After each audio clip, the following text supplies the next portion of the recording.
aujourd'hui, avec Florence, nous parlons alimentation et santé, la tendance du sang. Florence, vous n'êtes pas venue toute seule, on va se régaler en fin d'émission, je pense.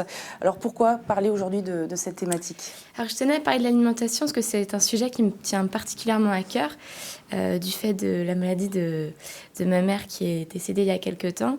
J'ai pris conscience de plusieurs choses pendant les 3 années de sa maladie et j'ai notamment changé mes habitudes alimentaires en consommant moins de produits à base de gluten, moins de produits laitiers et en limitant les produits sucrés, on va dire. Alors c'est la mode, hein, tout y passe, le sans gluten, le sans lactose, le sans lait. Oui, alors en fait, il y a plusieurs raisons à ça. Il y a des médecins qui ont lancé des polémiques ces derniers temps sur l'influence du lactose, des produits laitiers et du gluten sur notre santé. Parce que le sans gluten était réservé par exemple aux personnes qui avaient la maladie cœliaque ou qui étaient complètement intolérants au gluten. Mais il s'avère que dans certains cas, par exemple des gens qui ont des maladies articulaires, s'ils arrivent à consommer, à supprimer le gluten de leur alimentation, les problèmes articulaires diminuent, voire disparaissent. Concernant le lactose, j'ai lu pas mal de livres sur le sujet également. On est les seuls mammifères, entre guillemets, à continuer à boire des produits et à manger des produits laitiers, alors qu'on est sevré et surtout qu'on mange on boit du lait issu d'autres mammifères, entre guillemets.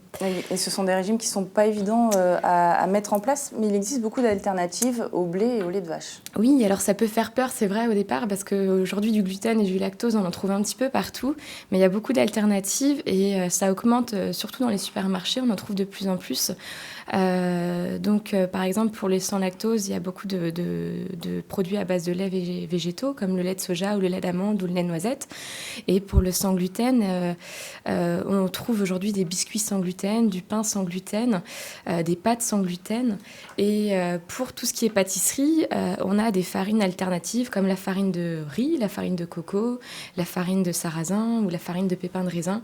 On découvre vraiment beaucoup de choses quand on s'intéresse au sujet. Et il y a un livre qui fait le buzz en ce moment, c'est le gâteau et gourmandise sans sucre. Est-ce qu'on peut se régaler sans sucre pour un gâteau ? Alors, c'est un livre qui est sorti la semaine dernière, qui a fait un petit peu le buzz sur les réseaux sociaux. L'objectif du livre était de montrer que l'on peut faire des desserts gourmands sans sucre. Donc, il est écrit par Philippe Conticini et Anne-Sophie Lévy-Chambon. Donc Philippe Conticini qui est un grand chef français et Anne-Sophie qui a fait l'expérience justement du sans sucre, qui a remarqué qu'elle se sentait beaucoup mieux dans son corps, beaucoup mieux dans sa tête, et elle a décidé de poursuivre sur cette lancée. Elle s'est rapprochée du chef pour créer ce livre. J'ai été un petit peu déçue en feuilletant le livre. Parce que je m'attendais à quelque chose de plus gourmand malgré tout. Je suis une grande fan de chocolat. Et à part le marbré, il n'y a aucune recette à base de chocolat. Donc petite déception là-dessus. Par contre, j'ai trouvé très originale la façon qu'ils ont d'appréhender le sucre naturel des fruits, donc le fructose, dans toutes les recettes. Il y a beaucoup de fruits pour compléter ce manque d'apport de sucre artificiel, on va dire. Et aujourd'hui, les professionnels conseilleraient désormais, si on veut faire un régime, c'est pas un régime pour maigrir, c'est un régime pour prendre soin de sa santé, en fait. Oui, voilà, c'est vrai que on va dire que je reste gourmande. Je vais pas me priver d'un bon phare breton dans lequel il y a du sucre et du lait et de la farine. Il faut se faire plaisir. Voilà, il faut se faire plaisir. Après, c'est important, de prêter attention à ce qu'on mange.